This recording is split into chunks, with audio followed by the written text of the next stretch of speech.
Ladies and gentlemen, boys and girls, those between, above, and beyond the binary, hello and welcome to a lovely evening in May. My name's Colin, and it's bedtime, brother. Hi, hello. Hi, everybody. Welcome. Good to have you. This is Brother Bedtime. We're going to read some stories. Well, one story in particular, Prince Caspian by C.S. Lewis. We've arrived at chapter 10, which is, I'm going to wager, at about the 3/5 mark through the book. We've learned all about the adventures of Prince Caspian and his escape from Uncle Miraz, the Pevensey children and their being yoinked from Earth straight into Narnia, and of their difficulty wayfinding through the forest by Glasswater Creek. But before we get to that, hello, how are you? How was your day, everybody? Please share with me in the chat. McKinnon99 has already disclosed that this is their Friday and they are off for the weekend. So, my dear sister, I wish you a very restful and restorative and dare I say, adventurous and action-packed weekend over the next 2 days. I hope you get surprised in the best possible way. I myself had a really lovely day. What did I do? I went for a lovely, great long walk with my main man, Tim. Tim is a local painter. You can see some of his work at the abledgegiftshop.com, I believe is his website. And he's been doing a lovely series of portraits of our elected officials here in Alberta. And I strongly encourage you to check out his work. Tim and I went for a nice long walk. For those of you in Edmonton, we started in Old Strathcona and went through the ravine, the Mill Creek Ravine, and made it all the way to Bonnie Doon. And along the way, we got rained on a little bit, which wasn't so bad. We dodged the worst of it. But we waved at a bunch of friends in their windows, and they came out and said hello to us on their porches. And all told, I got to see six people at their houses, including Tim, makes it 7. And yeah, we had a lovely stroll through the afternoon, got to see some nature, stretch the old legs. And on top of that, I came home with a bicycle because I had forgotten that my friend Ian Walker had a very tall person's machine with wheels on it that he had interested in me in about a month ago. And I took it for a spin, and I think it's going to work out. So I'm very excited to have a bicycle again. Let's see. Oh yeah, thank you for posting the content warning there, Sam. Tim's work is not for the faint of heart. It's all very potent material.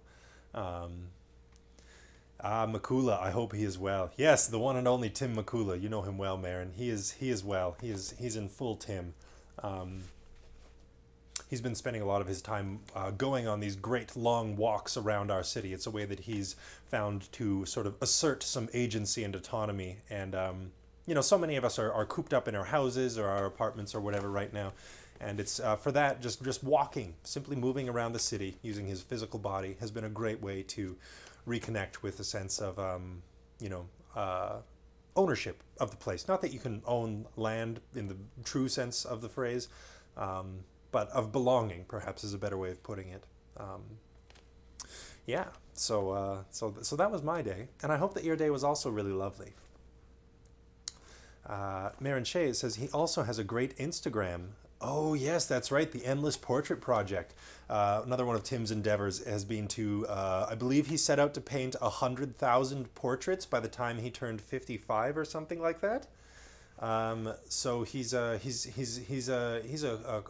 quantity fellow, and he's been churning out this massive volume of portraits. And if you get in touch with him and you send him your face, he will do a portrait for you, which is so cool. It's a great way of you know, making a Cat Eyes Lucas says that's ambitious. Yeah, I mean I think it worked out to roughly 2,000 portraits a year or something like that. No, I think it would have to be more than that. At any rate, when he was in his heyday, he was doing 10 portraits a day, which would have amounted to about 3,500 every year. So that would reach 100,000 after about 30 years or so, 33 years. So well within the grasp of a young man. But the dedication required is certainly the daunting part. Heather McKinnon99 says she is wanting to be in this. think he only does 9 a day on Instagram. Yeah, maybe. At any rate, check out Tim's stuff. He's awesome. He's a good guy. I told him to tune in tonight and I'd give him a shout out, but I don't think he's here. So maybe he'll check out the YouTube video and get the feels, catch the warm friendship vibes that I'm sending out. Thanks for going on a walk with me, Tim. That was a good day. And then on top of that, I came home to this delicious pasta meal with pea shoots and capers and stuff that Sam with bells on, my darling moderator, had prepared. So, Sam, if you're watching, and I know you are because you're in the other room, thank you for dinner. It was delicious and I loved it. Oh, mercy.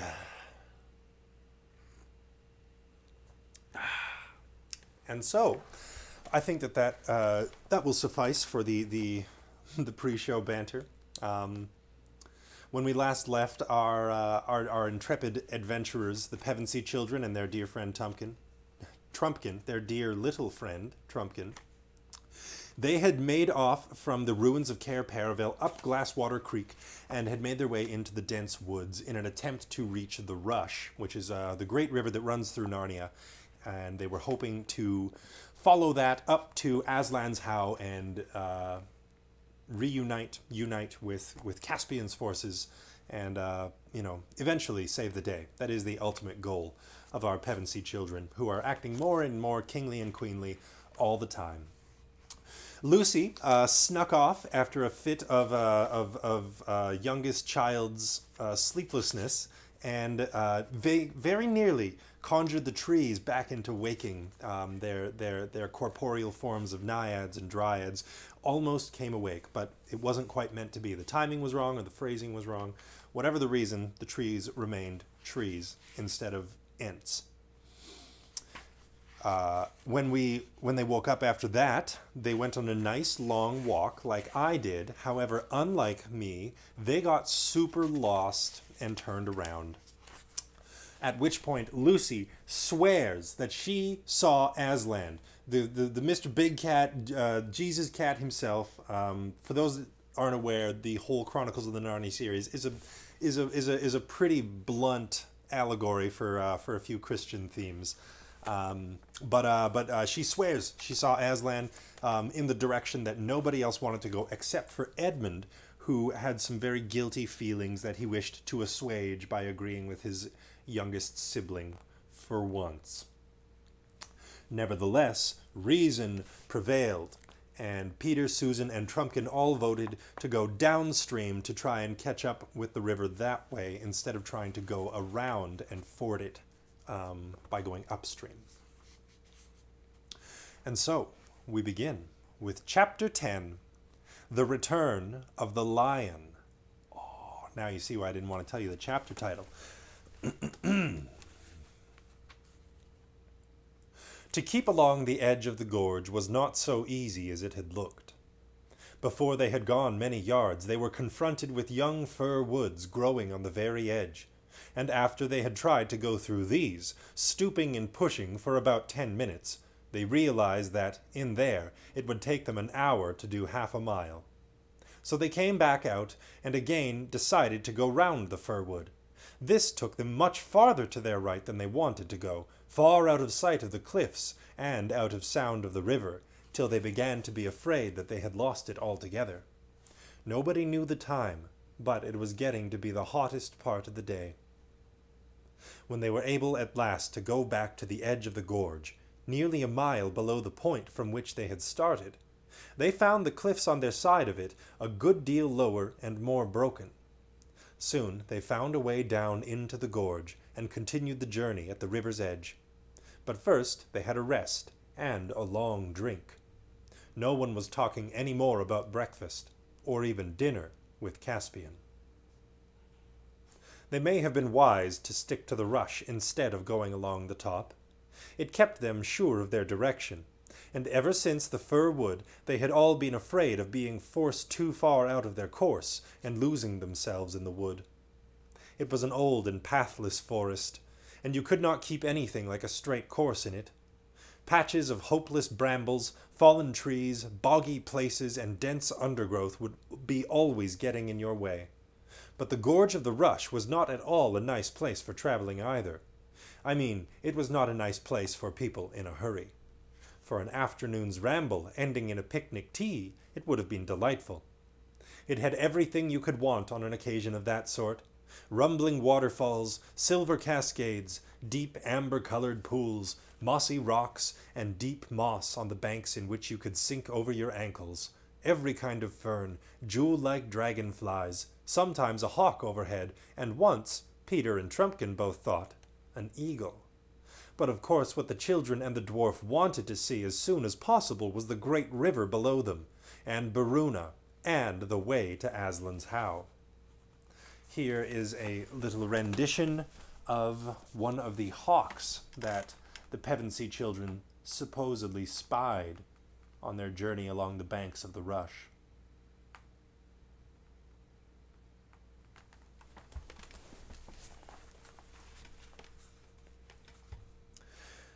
As they went on, the rush began to fall more and more steeply. Their journey became more and more of a climb and less of a walk. In places, even a dangerous climb over slippery rock with a nasty drop into dark chasms and the river roaring angrily at the bottom. You may be sure they watched the cliffs on their left eagerly for any sign of a break or any place where they could climb them. But those cliffs remained cruel. It was maddening, because everyone knew that if once they were out of the gorge on that side, they would have only a smooth slope and a fairly short walk to Caspian's headquarters. The boys and the dwarf were now in favor of lighting a fire and cooking their bear meat. That's right, they killed a bear last time. Oh my God. Savage. Susan didn't want this. She only wanted, as she said, to get on and finish it and get out of these beastly woods. Lucy was far too tired and miserable to have an opinion about anything. But as there was no dry wood to be had, it mattered very little what anyone thought. The boys began to wonder if raw meat was really as nasty as they had been told. Trumpkin assured them it was. Unless, of course, you're having steak tartare, which I gotta admit is one of my favorites. It's a rare treat for me that I get to mow down on some garlicky raw hamburger meat. Of course, if the children had attempted a journey like this a few days ago in England, they would have been worn out. I think I have explained before how Narnia was altering them.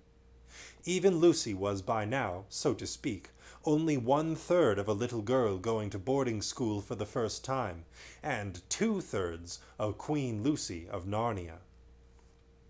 Here we can see a little rushy brook with a dragonfly and a few plants, maybe some aloe, little pussy willow in the corner there. AC Ethereal says, or sushi. Oh my God. Yeah. Yeah, I love sushi.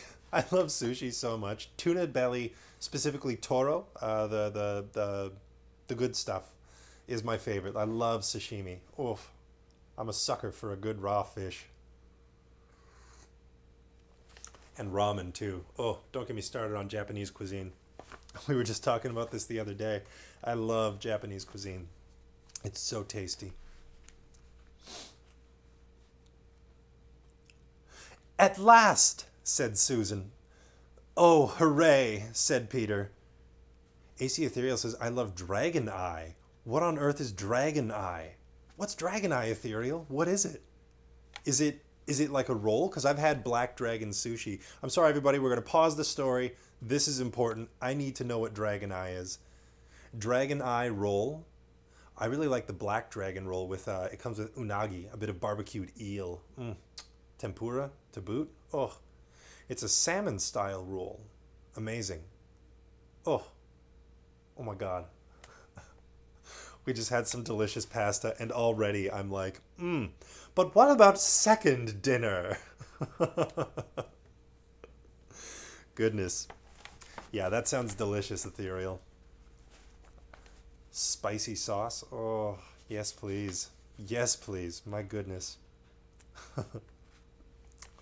Where were we? At last, said Susan. Oh, hooray, said Peter. The river gorge had just made a bend, and the whole view spread out beneath them. They could see open country stretching before them to the horizon, and, between it and them, the broad silver ribbon of the great river. They could see the specially broad and shallow place which had once been the fords of Baruna, but was now spanned by a long, many-arched bridge. There was a little town at the far end of it. By Jove, said Edmund, we fought the Battle of Baruna just where that town is. This cheered the boys more than anything. You can't help feeling stronger when you look at a place where you won a glorious victory, not to mention a kingdom, hundreds of years ago. Peter and Edmund were soon so busy talking about the battle that they soon forgot their sore feet and the heavy drag of their mail shirts on their shoulders. The dwarf was interested too. They were all getting on at a quicker pace now. The going became easier. Though there were still sheer cliffs on their left, the ground was becoming lower on their right. Soon it was no longer a gorge at all, only a valley. There were no more waterfalls, and presently they were in a fairly thick wood again. Then, all at once, whiz, and a sound rather like the stroke of a woodpecker. The children were still wondering where, ages ago, they had heard a sound just like that, and why they disliked it so, when Trumpkin shouted, "Down!" At the same moment forcing Lucy, who happened to be next to him, flat down into the bracken. Peter, who had been looking up to see if he could spot a squirrel, had seen what it was. A long, cruel arrow had sunk into a tree trunk just above his head. As he pulled Susan down and dropped himself, another came rasping over his shoulder and struck the ground at his side. "Quick! Quick! Get back! Crawl!" panted Trumpkin. They turned and wriggled along uphill, under the bracken amid clouds of horribly buzzing flies. Arrows whizzed round them. One struck Susan's helmet with a sharp ping and glanced off. They crawled quicker. Sweat poured off them. Then they ran, stooping nearly double. The boys held their swords in their hands for fear they would trip them up. It was heartbreaking work. All uphill again, back over the ground they had already traveled. When they felt that they really couldn't run any more, even to save their lives, they all dropped down in the damp moss beside a waterfall and behind a big boulder, panting. They were surprised to see how high they had already got. They listened intently and heard no sound of pursuit. Here we can see the children and the dwarf clambering away from a barrage of arrows from some unseen assailants, presumably some yeomen in King Miraz's employ. Or maybe it's just some overprotective badgers.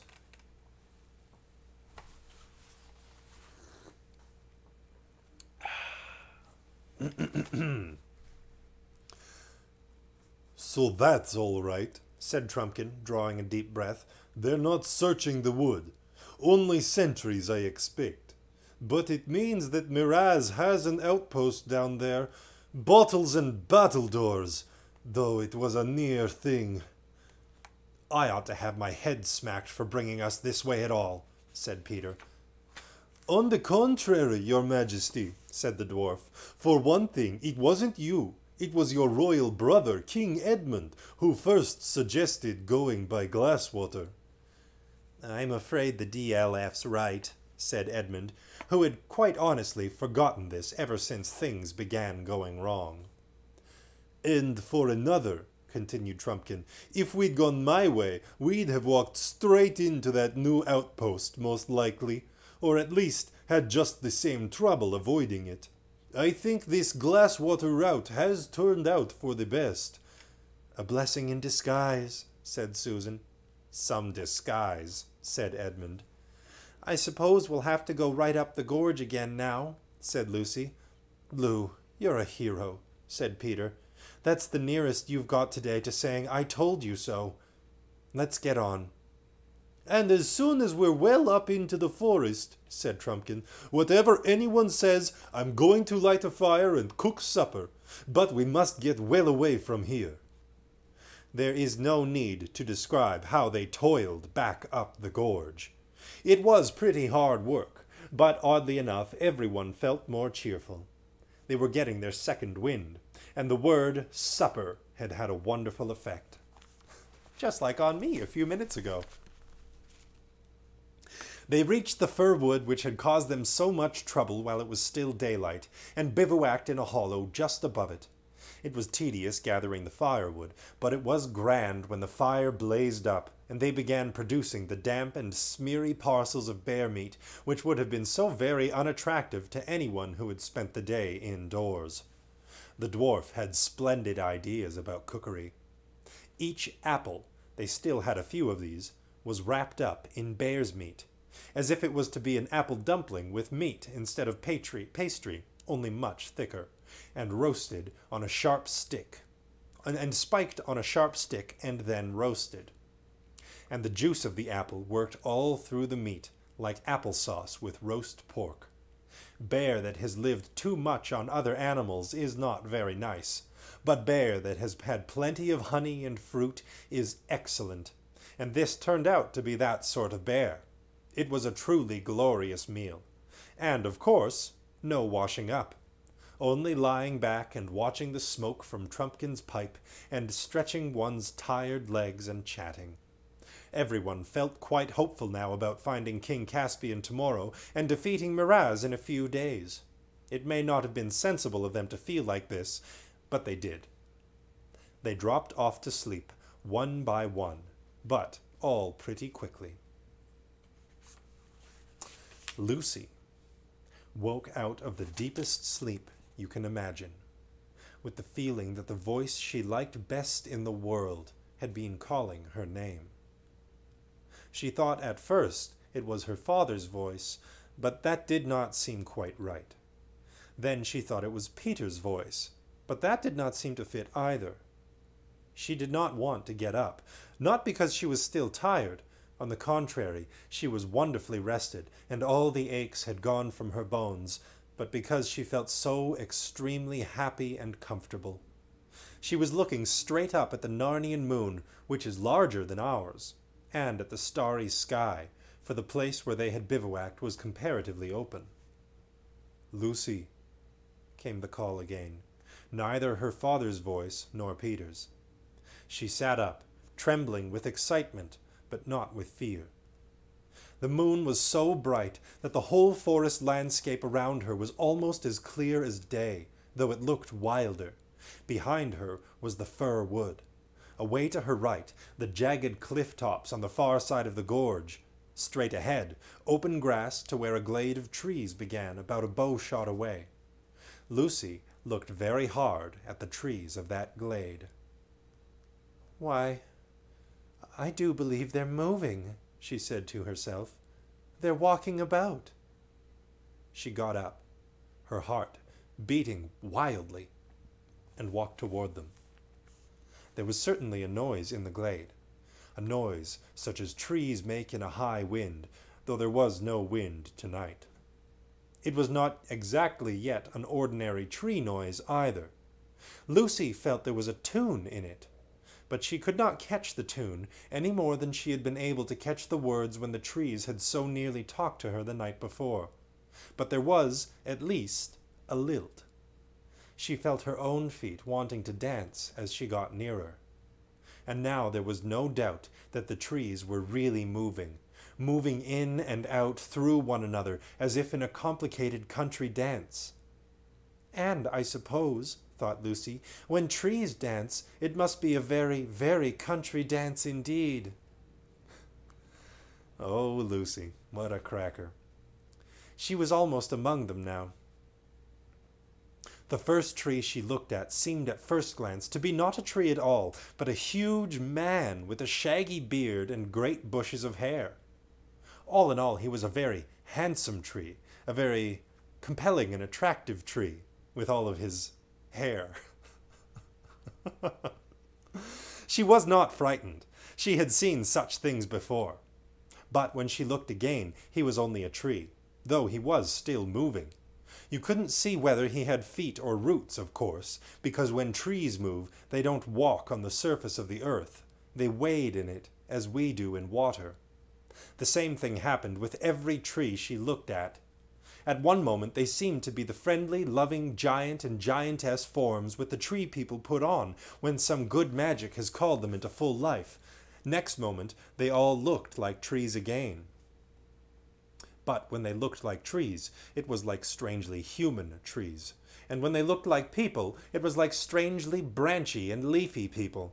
And all the time, that queer, lilting, rustling, cool, merry noise. "They are almost awake." "Not quite," said Lucy. She knew she herself was wide awake, wider than anyone usually is. She went fearlessly in among them, dancing herself as she leapt this way and that to avoid being run into by these huge partners. But she was only half interested in them. She wanted to get beyond them to something else. It was from beyond them that the dear voice had called. She soon got through them, half wondering whether she had been using her arms to push branches aside, or to take hands in a great chain with big dancers who stooped to reach her, for they were really a ring of trees around a central open place. She stepped out from among their shifting confusion of lovely lights and shadows. A circle of grass, smooth as a lawn, met her eyes, with dark and dancing trees all round it. And then, oh, joy! For he was there, the huge lion, shining white in the moonlight, with his huge black shadow underneath him. Here we can see a lovely rendition of Lucy getting tangled up with the dancing trees that would be people. And in the middle there, beyond the pale, just underneath the horizon of darkness, Aslan, the cat of the universe, greatest lion ever to be imagined. That's beautiful. Nice one, Pauline Baines. But for the movement of his tail, he might have been a stone lion. But Lucy never thought of that. She never stopped to think whether he was a friendly lion or not. She rushed to him. She felt her heart would burst if she lost a moment. And the next thing she knew was that she was kissing him and putting her arms as far round his neck as she could, and burying her face in the beautiful, rich silkiness of his mane. "Aslan, Aslan, dear Aslan," sobbed Lucy. "At last!" The great beast rolled over on his side so that Lucy fell, half sitting and half lying between his front paws. He bent forward and just touched her nose with his tongue. His warm breath came all round her. She gazed up into the large, wise face. "Welcome, child," he said. "Aslan," said Lucy, "you're bigger." "That is because you are older, little one," answered he. "Not because you are." "I am not. But every year you grow, you will find me bigger." For a time she was so happy that she did not want to speak. But Aslan spoke. "Lucy," he said, "we must not lie here for long. You have work in hand, and much time has been lost today." "Yes, wasn't it a shame?" said Lucy. "I saw you all right.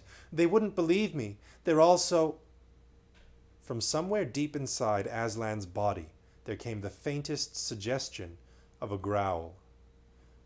"I'm sorry," said Lucy, who understood some of his moods. "I didn't mean to start slanging the others, but it wasn't my fault anyway, was it?" The lion looked straight into her eyes. "Oh, Aslan," said Lucy, "you don't mean it was? How could I couldn't have left the others and come up to you alone. How could I? Don't look at me like that." "Oh, well, I suppose I could. Yes, and it wouldn't have been alone, I know, not if I was with you.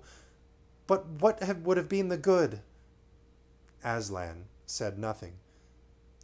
You mean, said Lucy rather faintly, that it would have turned out all right, somehow? But how?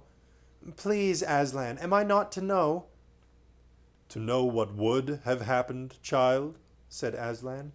No, nobody is ever told that. Oh, dear, said Lucy. But anyone can find out what will happen, said Aslan.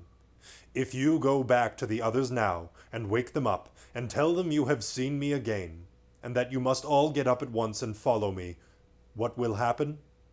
There is only one way of finding out. Do you mean that is what you want me to do? Gasped Lucy. Yes, little one, said Aslan. Will the others see you too? Asked Lucy. Certainly not at first, said Aslan. Later on, it depends. But they won't believe me, said Lucy. It doesn't matter, said Aslan. Oh dear, said Lucy. And I was so pleased at finding you again, and I thought you'd let me stay, and I thought you'd come roaring in and frighten all the enemies away, like last time, and now everything is going to be horrid. It is hard for you, little one, said Aslan, but things never happen the same way twice. It has been hard for us all in Narnia before now. Lucy buried her head in his mane to hide from his face. But there must have been some magic in his mane. She could feel lion strength going into her. Quite suddenly, she sat up. I'm sorry, Aslan, she said. I'm ready now. Now you are a lioness, said Aslan, and now all Narnia will be renewed. But come, we have no time to lose. He got up and walked with stately, noiseless paces back to the belt of dancing trees through which she had just come, and Lucy went with him, laying a rather tremulous hand on his mane. The trees parted to let them through, and for 1 second assumed their human forms completely. Lucy had a glimpse of tall and lovely wood gods and wood goddesses, all bowing to the lion. Next moment they were trees again, but still bowing, with such graceful sweeps of branch and trunk that their bowing was itself a kind of dance. Now, child, said Aslan, when they had left the trees behind them, I will wait here. Go and wake the others and tell them to follow. If they will not, then you, at least, must follow me alone. It is a terrible thing to have to wake 4 people, all older than yourself and all very tired, for the purpose of telling them that something they probably won't believe and making them do something they certainly won't like. I mustn't think about it. I must just do it, thought Lucy. She went to Peter first and shook him. Peter, she whispered in his ear, wake up, quick. Aslan is here. He says we've got to follow him at once. Certainly, Lou. Whatever you like, said Peter unexpectedly. This was encouraging, but as Peter instantly rolled round and went to sleep again, it wasn't much use. Then she tried Susan. Susan did really wake up, but only to say in her most annoying grown-up voice, You've been dreaming, Lucy. Go to sleep again. She tackled Edmund next. It was very difficult to wake him, but when at last she had done it, he was really awake and sat up. Eh, he said in a grumpy voice, what are you talking about? She said it all over again. This was one of the worst parts of her job, for each time she said it, it sounded less convincing. Aslan, said Edmund, jumping up. Hooray! Where? Lucy turned back to where she could see the lion waiting, his patient eyes fixed upon her. There, she said, pointing. Where? Asked Edmund again. There. There. Don't you see? Just this side of the trees. Edmund stared hard for a while, and then said, No, there's nothing there. You've just got dazzled and muddled with the moonlight. One does, you know. I thought I saw something myself for a moment. It's only an optical... what do you call it? I can see him all the time, said Lucy. He's looking straight at us. Then why can't I see him? He said you mightn't be able to. Why? I don't know. That's what he said. Oh, bother it all, said Edmund. I do wish you wouldn't keep on seeing things. But I suppose we'll have to wake the others. And that is the end of chapter 10. Whew. Whew. That was a doozy.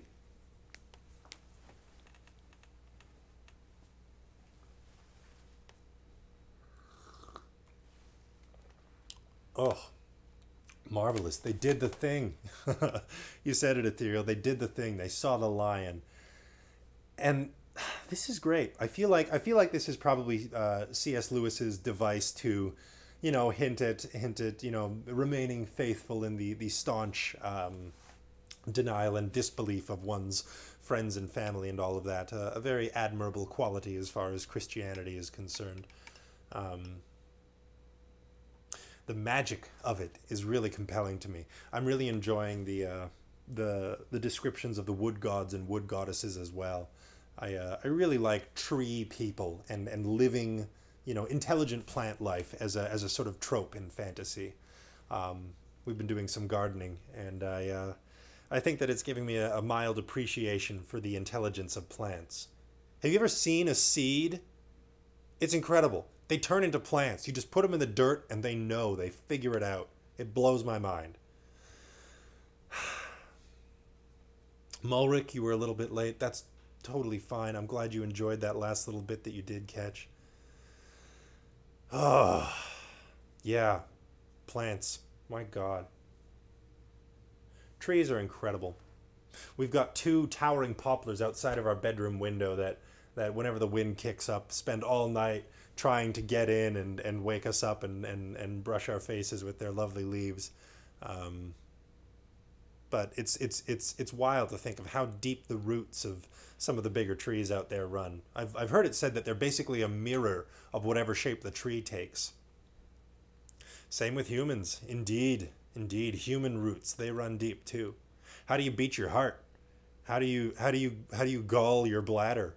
Totally beats the heck out of me, but there's an intelligence, something knows, and that's good enough for me. It's I'd rather not ask too many questions. They say don't look a gift horse in the mouth, and if that gift horse is the autonomous functioning of all your vital organs, whoa, what a load off. Could you imagine if you had to think about digesting your food or like work at, breathing? Ugh. I mean, I know there are some people out there that have, legitimately debilitating conditions and stuff that make it so that is exactly the case. And it's a real blessing that most of us are allowed to relegate the necessary functions of our bodies to the unconscious mind. What a treat.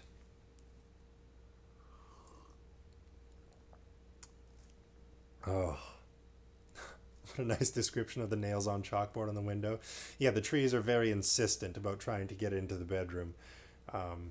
Their dancing is not quite as melodious as that of the birches and beeches in Narnia. But, I get it. The tree doesn't get a choice where it gets planted. It's just a tree. And a tree's going to tree. It's going to grow. It's going to dance in the wind. It's going to be a tree. So, here's to you, towering poplar.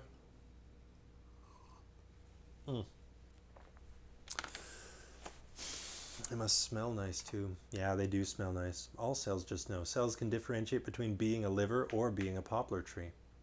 Brother Bedtime gets deep tonight. Yeah, maybe I'm just feeling existential because I spent 4 hours walking around the city and looking at trees and seeing glimpses into other little cells, other people's lives that they're living away in this strange sequestered time where, everybody's just doing their own thing. Brother Time.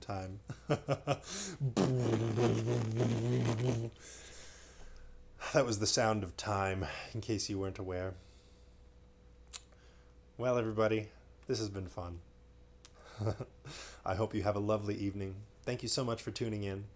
If you know of anybody else that could use a little bit of story time in their life, please invite them. Thank you for participating in the chat and creating such a lovely little community space here. You know, half of what makes this thing so much fun is the story and the fireplace and all of what I'm doing here, and the other half is just seeing all of you folks be so lovely to each other. So thanks for being lovely and sweet and kind and all of those positive things. So I think it's about time to say goodnight to you, to me, and to the rest of the world. Brother tea time, brother time, timer bro time. Good night, moon, and good night, stars. Good night, trucks, and good night, cars. Good night, shoes, and good night, hats. Good night, dogs, and good night, cats. Good night to friends and family. Good night to you, and good night to me.